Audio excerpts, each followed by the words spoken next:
دوستان گرامی در حال شروع میکنیم از بازی مرکزی که این هفته ما و شما را در چمپیونات انگلیا انتظار بود. پیشصفان در دربی یا شهروردی لندن بین هم رقابت کردند و دیداری دسته‌های آرسنال و چلسی طور ما و شما میبینیم مساوی 1-1 جمع بست شد.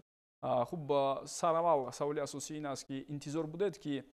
چلسی میتواند در این رقابت از آرسنالی که وقت اخیر واقعا هم یک قوه و قدرتی بزرگ رو کسب کرده بود، حتی باواریایی که تاکنون یگان شکست نداشت اون رو میانه هفته در لیگ چمپیون ها مغلوب کرد، میتواند از آرسنال امتیاز گیرد. فکرم این امیدین طوری نگاه کرد که من باید نخست شروع کنم، ولی که من چنین امکانیت رو به این امیدین میدیم. خب من اولا سلام عرض میکنم به تمامی بینندگان، به مخلصان فوتبال و اگر کوتاه جواب دهیم در انگلیا همه دسته‌ها امکان دارن برای امتیاز گرفتن، چی بر مقابل فاورید یا به اصطلاح همون نامزد برای غلبه بازی کنند، چی بر مقابل دسته‌های ضعیف. این رو ما در هر حالت در هر بازی دیدنمون ممکن است، ولی اینجا استثنا بازی دسته آرسنال رو میتوانیم کنیم، به خاطر اونه که آرسنال این موسم بغیر از زمان باخت از لیورپول دیگر همیشه بازی خوب میکرد. ولی باز یک عامل دیگری بود که در این رقابت که گفتم ممکن بود چلسی امکانیت دارد، این بود که جفت دفاعگران مرکزی آرسنال در همین بازی اشتراک نمیکردند. این معلوم بود. هر دوشون، هم گابریل هم سالیبا، هر دو این بازیگران اشتراک نمیکردند. گابریل در منتخب برزیل آسیب گرفت، سالیبا همچنین بعد از بازی با باواریا اگر خطا نکنم و در این رقابت اشتراک نکردند. اونها نبودن اونها تاثیر خیلی کلان است به بازی و فکر میکنم یکی از سبب‌های اساسی همین شد که آرسنال به قول امتیاز از دست داد یا چلسی عموما امتیاز به دست آورد. باور کنید درستی انتظار بسیار بیشتر بودن که آرسنال با چنین قدرتمندی خویش میتواند که هرچند که امتحان سنگین است، دربی مشکل است برای در انگلیا، ولیکن چنین انتظار میرفت که آرسنال میتواند در همین بازی نیز پیروزی به دست آورد. ولی ببینید باز انتظار بیشترشون در حالی که چلسی 10 نفره مونده بود در آخر نیمه اول، ولی ببینید بی‌واسطه آرسنال از امکانیت خود استفاده بردن نتوانست و هر موسم در پایگاه قهرمانی وقتی که آرسنال خال از دست میداد ما چون مشکلاتی به همین مانند بودن که ما بعداً برای ما امکانیت پیدا میشد که تو آرسنال رو به قول دروغ راست تنقید کردن گیریم. ولی که چلسی خودم تیمی برقرار است و فکر میکنم که اینجا باید بیشتر بازی چلسی رو توصیف کرد که ببینید در همین حالت 10 نفره بودن هم وقت قدرتمندی در حالت خوب قرار داشتن آرسنال هم توباوری کرده توانست و خوب هم شد که حتی نباخت. اگر ما عمومی نگاه کنیم، اینجا من میخوام با چند چیز دیگر اشاره کنم. اگر ما عمومی نگاه کنیم با گپای منبع روزی شدن ممکن آرسنال یکی از بهترین ها در اروپا همیشه بروزها بود و چلسی هم سویسا برقرار شده بود، ولی هنوز نمیتوان گفت که به سطح خوبترین یا اینکه بهترین خود آمده رسیده است. ولی اگر عمیق‌تر نگاه کنیم اونجا ما عمومی نه عمیق‌تر نگاه کنیم، پیش از بازی الکی معلوم بود که این دو دفاعگر بازی نمیکنند و از طرف دیگر با گیوکرشی از حجره به قول بیماریستان به بازی آمده و همچنین کاپیتانی دست مارتین ادگوری که نو به قول به بازی برگشته ایستاده است، کار خیلی مشکل بود برای آرسنال و چلسی یک خصلتی بسیار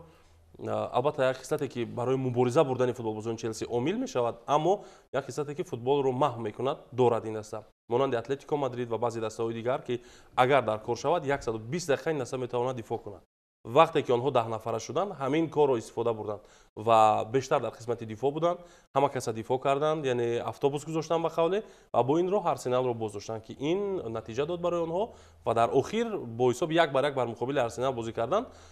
چون این حس میشد که برنده دسته چلسی است، واقعا آنها شکست نخوردند در چنین حالت مشکل.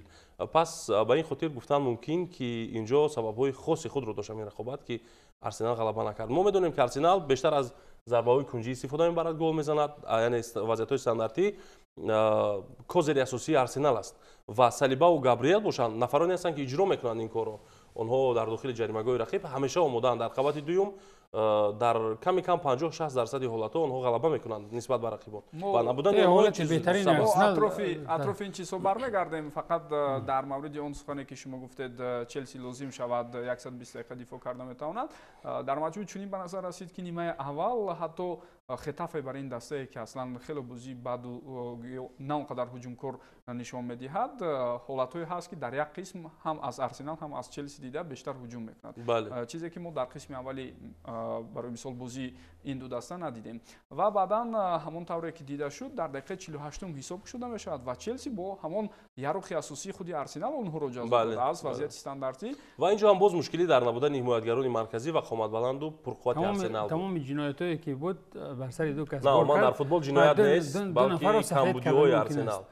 ин хел намешавад диномидин дар набуди ду нафар тамоми мушкилоти арсеналро бале ҳамин ду нафар тамоми бартариятҳои арсеналро дар давоми мавсум вақте ки челси дар нафара монд арсенал мегӯӣ ки дар ҳолати беҳтарини худ қарор надод ҳолати беҳтарини арсенал баъд кадом аст агар дар ҳолати будани ҳамон ду дифогари асосии даста ҳолати беҳтарини арсенал айни ҳол ҳамин аст бибинед дар дил хуб мавсим дар дил давра хел набудааст ки арсенал чунин тавр барқарор бозӣ карда бошад биёед ба ёд биёрем бавария дастае аст чаро ин қадар мо бояд арсеналро танқид кунем дар ҳоле ки шикаст нахӯрда гап сари танқид намеравад дар Стенфорд Бридж Барселона гап сари иқрори мардакӣ меравад ки худат доим хеле ҷуръат пайдо намекунӣ иқрор шавед аз ҳамон ҷо ки вақте ки бубинед дастае ки мудом шанси беҳтарини чемпионии ҳамин мавсим дорад аллакай бубинед чӣ хел барқарорӣ аст ҳарчанд ки ба оддӣ барвақтам бошад валекин вақте ки челси дар нафараро чунин тавр 3 хол гирифта натавонӣ ки ин хол аз даст рафтанҳо аллакай мушкил пеш мебиёрад не ба ҳар ҳол имонбек дар сафар дар Стенфорд Бридж бо як мусовӣ баргаштана ман фикр мекунам натиҷаи бад нест барои арсенал ба он хотире ки пеш аз ҳама дар шурӯи қисми дуюм челси гол зад ва баъдан кӯшиш кард то ба охир онро ҳифз кунад ҳарчанд арсенал ҷуброн карда тавонист ҳатто дар поёни бозӣ қариб буд голи дуюм ҳам мешуд бале қариб ҳисоб нест дар футбол вақте гол мешавад баъд ва як чиз дигар дар мавриди арсенал бештар фишор овард барои гол задан далел фактор биёед дар мавриди он ҳарф занем ки дар вазъиятҳои стандартие ки барои мисол арсенал дошт як яруқи хуб ё як подзаҳри бисёр хуберо сармураббии дастаи челси кашф кард ба назари ман ӯ ду-се футболбози худро пеш баровард аз ҷаримагоҳ то ин ки ба аксулҳуҷуми эҳтимолӣ тайёр шаванд фирор кунанд инам дар ҳоле аст ки арсенал аз вазъияти стандартӣ тӯбро ба ҷаримагоҳ мепартояд ман фикр кардам ҳамин гуна кор боис бар он шуд ки чанд футболбози дигари дастаи арсенал ба ҷаримагоҳ нараванд дар вазъиятҳои стандартӣ ба фикри бозигарони дигари ба фикри нигоҳ доштани бозигарони челси ки эҳтимолан ба аксулҳуҷум мераванд бошанд ва ҳамин чиз ҳам кор дод аз нигоҳи тактикӣ воқеан ин як омодагӣ аз қабл буд яъне пештар фикр мекунам сармураббии дастаи челси бо шогирдонаш ин омодагиро диданд ва аз тарафи дигар дар вазъияти хуб қарор доштани аз ҷиҳати физикӣ ва варзишӣ умуман дар ҳолати хуб қарор доштани баъзе аз бозигарони алоҳидаи челси ин имкониятро барои Мареска дод ки ҳамин корро кунад Рис Ҷеймс ва Энсо худи Педро Нето ва чанд футболбози дигар воқеан дар ҳолати хуб ҳастанд онҳо ҳам суръати тез доранд ҳам маҳорати баланд доранд ҳам зарбаҳои хуб доранд ва фикр мекунам ҳамин гуна футболбозон дар чунин бозиҳои муҳим ва хеле сангин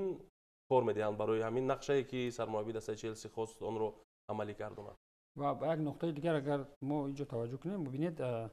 пеш аз ин ҳар дуи дастаҳо бозии ниҳоят мушкил доштанд дар лигаи чемпионҳо бибинед яке бо Барселона рақобат кард дигари бо Бавария агар инҷо мо қиёс кунем худи ҳамон Барселона ва Баварияро айни ҳол ба фикрам ба назари инфиродӣ мумкин ман ишбо кунам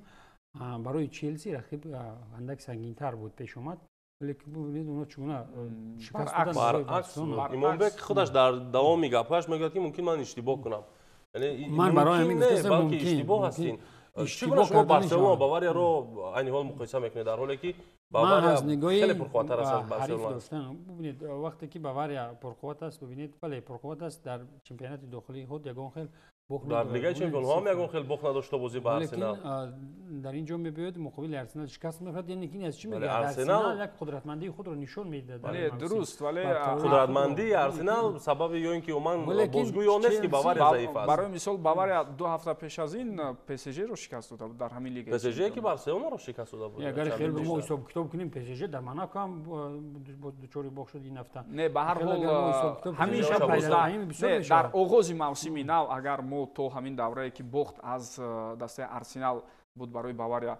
онро ба эътибор нагирем то ҳамон бохт аз ҳама бозии беҳтарин ва натиҷаҳои хубро аз Бавария нишон ва баъд сатҳи чемпионатҳо чӣ мешавад сатҳи чемпионатҳо барои мисол охир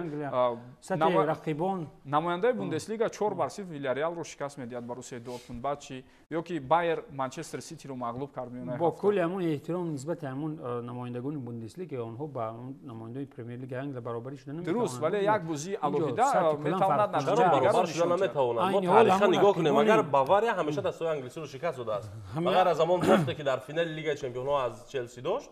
ҳамеша муқобили дастаҳои англисӣ муваффақ буд бавария. خیلی намояндаи همیشه. олмон. پارسال چکل شد ارسنال باواریا. نه عموما بازی‌های مهم رو شما یه بار نه مثال بازی بیارید. مهم خیلی خود رو